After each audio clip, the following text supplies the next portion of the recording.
माजी मंत्री आमदार एकनाथ खडसे यांनी उपमुख्यमंत्री अजित पवार यांचा मुलगा पार्थ पवार याच्यावर झालेल्या आरोपांवर तीव्र टीका केली आहे। ती म्हणजे राजकीय वरदहस्त असल्याशिवाय अशा गोष्टी शक्य नाहीयेत।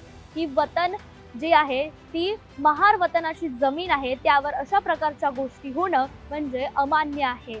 जर खरंच तुमच्यामध्ये नैतिकता असेल तर अजित पवार तुम्ही राजीनामा द्या, असा गंभीर आरोप यावेळी एकनाथ खडसे यांनी केली आहे आणि त्यांची मागणी आहे की अजित पवार यांनी राजीनामा द्यायला हवा। पाहूयात ते काय म्हणाले।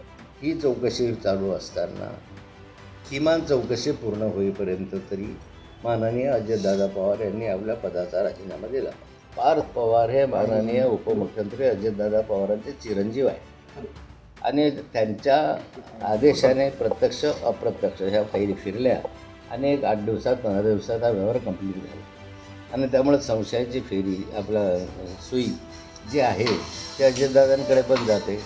म्हणून या संपूर्ण प्रकरणाच्या संदर्भामध्ये चौकशी झाली पाहिजे। ती चौकशी सरकारच्या माध्यमातून करणं उपयोग नाही आहे, तर सरकार चौकशा करतं आणि त्याचं काय पुढे होतं आहे आपल्याला माहिती नाही। पण आता आपल्याला माहीत आहे की अजितदादा पवारांवर आक्षेप घेण्यात आले। स्वतः देवेंद्रजींनी आक्षेप घेतला होता 70,000 कोटी रुपयाच्या घोटाळ्यात आणि 70,000 कोटी रुपयाच्या घोटाळ्याचे पुरावे संभाजीनगरला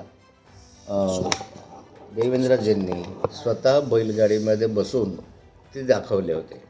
ती बेकायदेशीरित्या खरेदी केला असा त्यांच्यावर आरोप आहे। जी जमिनीची किंमत बाजारभावाने 1000 कोटी रुपयाच्या वर आहे, ती जमीन त्यांनी 300 कोटी रुपयामध्ये खरेदी केली।